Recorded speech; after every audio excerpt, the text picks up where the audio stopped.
Alright guys, today I'm going to be sharing a few things I'd like to see in Persona 6 from Atlas in the next game that comes out, whether it's going to be Persona 6 or Persona 5 Racing or Dancing or something like that. In fact, we already have a Persona 5 Dancing. What we need is something else. What have we not had? Persona 5 Arena Ultimax, we need that.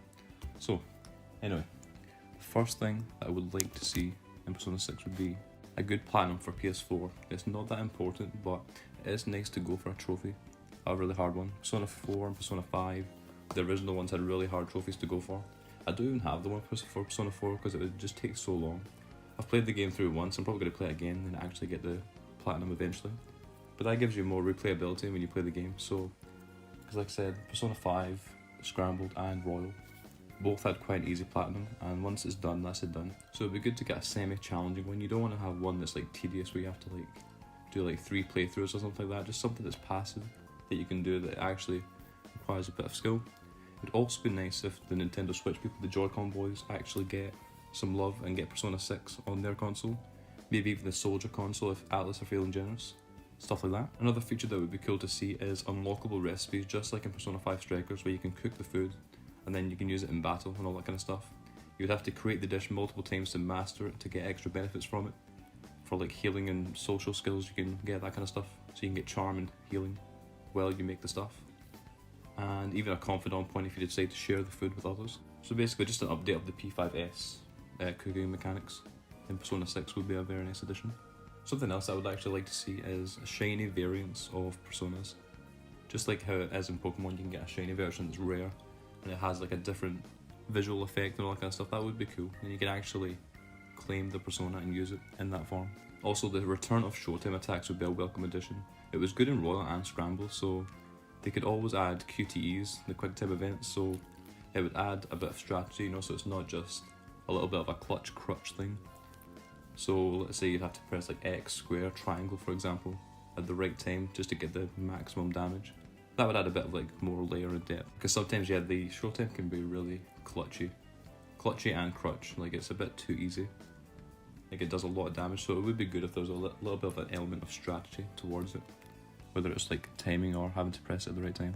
Another thing I'd like to see is a female protagonist option, just for that extra replayability, you know, and you get a different perspective of the game. Personally, I've never went through the female protagonist route on Persona 3 Portable. That's the only time that it's been featured as an option, so it would be nice to see that return, just to have like I said, a bit of replayability and just a different side of the story, you know. Now, of course, everybody loves ailments. It's one of the favourite things. Nothing better than getting hit by poison or like sleep. It's one of the best feelings ever. So another one we could add is bleeding. So if you're hit by a critical or a physical or a normal melee attack, there's a chance that you could be inflicted with bleed and then you start bleeding. Just like how poison works, but it'll just like it'll be bleeding. So like you'll be like spilling red juice.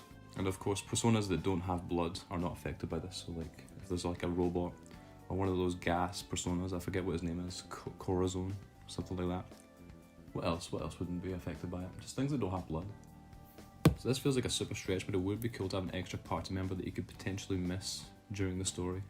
So like you just have to find them, seek them out, and recruit them as part of your party. If you don't find them, you don't get them as a party. So obviously they can be so overpowered that if you miss them, it would kind of be annoying to like keep playing through the game without them.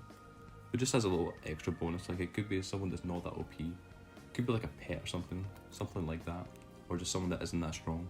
So yeah, you'd have to find this party member. It would just become a natural confidant, but then they have the option to become a party member if you do the right things and say the right things. Another thing they could add to the battle mechanics is physical attacks that require active input to perform. Just like in Paper Mario, probably got a bit of gameplay showing of Paper Mario right now. So like if you time it right, you can get another hit, and it will stack up to maybe 3 or 5 times depending on the move. One quality of life change I would do for Persona 6 would be have cosmetic costumes show up before you actually put them on. Because when you do it right now, if you just scroll through the menu, it just says the name, you don't actually know what the cosmetic item looks like. So you have to put it on, leave the menu, check what it looks like.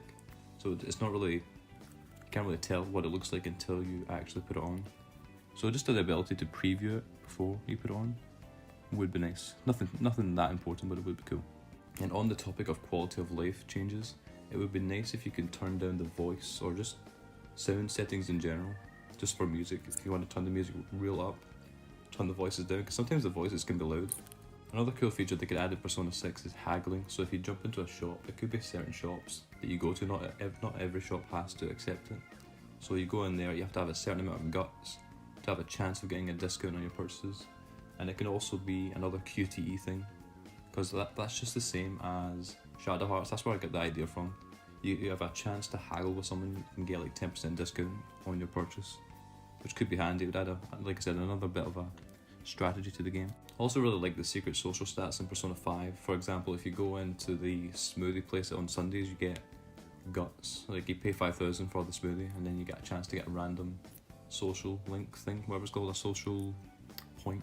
So having more of those scattered around the city or like the town or wherever Persona 6 is going to be based would be cool. It just gives you more exploration, you know. And I've got a few more ideas. Another one would be the ability to buy a pet in Persona 6. So you buy one, it can just go around with you. It'll increase your kindness passively if you feed it. If you don't feed it, then obviously you're not going to gain any kindness, and then it'll just die and pass away, which won't be very good. So if you have the pet, take care of it, you'll increase the kindness, and you can also go into like the metaverse with you and passively find support items. Would be a kind of cool feature. It reminds me of Pokemon Go. Like I said, that's where I got the idea from. You can have like a pet and then it finds the candy for you. Just like that, but in Persona 6 would be cool. So all I've been saying is things that I would add to Persona 6. One thing I would like to have changed is the god final bosses. They do get just a bit stale. We've had quite a few games that have like the same kind of thing. Nocturne is a god. I don't actually know if Nocturne is a god final boss. I assume it is. I've not actually beat Nocturne because I keep getting slapped, you know. It's actually quite a hard game, as most people know. Well, Nocturne is, I don't know, I actually called it Nocturne automatically, even though it's called Lucifer's Call in the UK. But yeah, personally I just love one-on-one battles with actual humans as the final boss, because like, there's more emotion, you know. If you're fighting a god, they tend to have no emotion, they're just these evil things for being evil, you know. So it would be cool to have a one-on-one battle similar to Royal's final boss, which I did love. That was very nice. Another thing that would take a lot of work, but it would be cool, is fully voice acted confidant scenes. Having all those voice lines would take a lot of work and a lot of extra, you know, budget on Atlus's end. So I can understand why they don't do it, but it would be cool just for immersion, you know, because like you go into the confidant scene and then it's just like phonetics. They're just like saying yes, and then you have to read the actual dialogue yourself. But it would be cool to have it fully voice acted. And lastly, of course, we need Atlus to milk the Persona 6 dry. Just so it can tide you over to Persona 7, you know. We need Persona 5 racing, Persona 5 dancing, Persona 5 gambling. I can't even think of any more. Persona 5 go-karting, Persona 5 swimming, Persona 5 coffee class, connoisseur, deluxe edition. So yeah, any spin-offs in general are welcome because Atlus just do make quality games, you know. Persona 5 was great. They made Persona 5 Royal, which made a great ending. Obviously, the main part of the game wasn't changed, but it was already a great game in the first place, so the Royal aspect made it great at the end. Scramble was great on its own. You wouldn't think, because it is a spin-off, you wouldn't think they would put that much effort into it, but it was a really good game. The dancing games, Persona 5 dancing was a bit weak, but Persona 4 and 3, both good games. Especially Persona 4, because it actually had a story, which is kind of cool. And obviously you've got Persona Q and Q2, both great games again. Sadly they didn't voice act those into English, but obviously it's a 3DS game, so it wasn't going to do amazingly well despite the 3DS being quite a big console. So that's all I can think of for today for Persona 6. It would be cool. I'm not sure when it would be announced. I assume like 2022, 2023. Don't hold me to it, but hopefully it does come out soon, because I do need that Persona fix. I think we all do, especially the Switch people that don't really get much of that kind of chance. But anyway, like I said, this is like my first talking / discussion video, so hopefully you did enjoy it, and if you did, I would appreciate if you drop a like, possibly subscribe, and I will see you in the next one.